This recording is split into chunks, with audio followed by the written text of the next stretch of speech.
ऐसी स्थिति है समाज में कि अपने बच्चों को प्रणाम, महाराज बच्चे आज अपने माता पिता को प्रणाम करने में शर्माते हैं।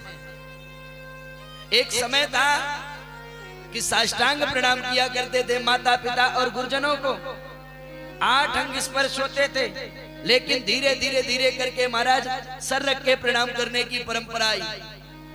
माताओं के प्रणाम करने की श्रृंखला अलग है।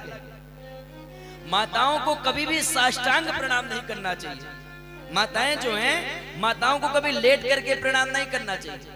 माताओं को जब भी प्रणाम करना चाहिए तो अपने आंचल से किसी के भी चरणों को हाथों से छू लेना चाहिए। माताओं को झुक करके भी प्रणाम नहीं करना चाहिए। ऐसी परंपरा में, ऐसा शास्त्रों में विधान है। लेकिन पुरुष को चाहिए कि साष्टांग भगवान को प्रणाम करना चाहिए, माता पिता को प्रणाम करना चाहिए। लेकिन अब आज महाराज ऐसी स्थिति है कि बच्चे अपने माता पिता को प्रणाम करने से शर्माते हैं। एक समय था कि साष्टांग करते थे, धीरे धीरे आधुनिकता की स्थिति की ओर बढ़े, सर रख करके प्रणाम करना प्रारंभ किया। उससे भी स्थिति बदली तो महाराज हाथों से प्रणाम करना प्रारंभ कर दिया। शास्त्रों में विधान है कि एक हाथ से कभी भी किसी के चरण नहीं छूने चाहिए, जब भी छुइए दोनों हाथ से प्रणाम करिए। और धीरे धीरे ऐसा समय आ गया महाराज कि प्रणाम करने की दूर रही बात, हाथ जोड़ना प्रारंभ हो गया। और अब तो और ऐसी स्थिति आई है, हाय और बाय का जमाना आ गया है। अब बच्चे हाय बाय करते हैं। पिताजी को भी प्रणाम करना होता, पिताजी भी बड़े चाव से बाय करते हैं बच्चों को। आखिर आज ऐसी समाज में कुरीतियां क्यों? क्या आपने कभी सोचा ऐसी कुरीतियां क्यों? ऐसा समाज में ये सारी चीजें आई कैसे? आज बच्चे प्रणाम करने से क्यों शर्माते हैं? आज माता पिता की कोई बच्चा सेवा नहीं करना चाहता है, क्यों? इसकी देन किसी और की नहीं है, किसी और ने नहीं दिया है। इसकी देन हमारी आपकी है, हम ही आपने दिया है।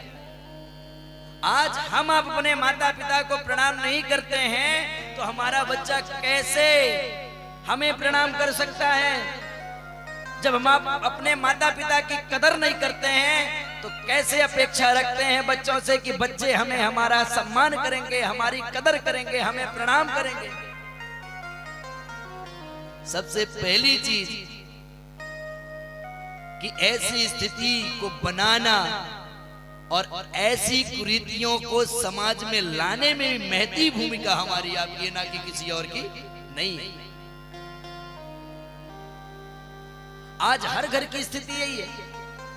हर घर में देखिए महाराज माता पिता जो हैं बहुओं से और बच्चों से पीड़ित होकर के घर द्वार छोड़ रहे हैं। देश के कोने कोने में हर एक जगह तमाम महाराज वृद्धाश्रम बनाए जा रहे हैं। ऐसा क्यों? हम आप लगभग बैठे हैं, समाज के लोग हैं, इस विषय पर गहन चिंतन करने की आवश्यकता है। और जितनी भी माताएं बैठी हैं, जितनी भी बहुएं बैठी हैं, मैं नित्य प्रति कहता हूं भगवान की कथा आज की युवा समाज को आवश्यकता है, आज की बहुओं को आवश्यकता है। आज की बहू को कथा सुनना और सुनाना जरूरी है, ना कि कथा में जो एक प्रचलन बना है कि जब हम बूढ़े हो जाएंगे तो बूढ़े होकर के भगवान की कथा सुनेंगे, कि बूढ़े होकर के भगवान की कथा सुनी जाती है, कि बूढ़ों को भगवान की कथा सुनाई जाती है। ये बिल्कुल गलत है। कथा वृद्ध व्यक्ति को आवश्यकता नहीं है। कथा की आवश्यकता आज की युवा पीढ़ी को है, आज की युवा समाज को है, आज की बहुओं को है, आज के बच्चों को है, क्योंकि कथा ही सिखाती है सेवा का भाव।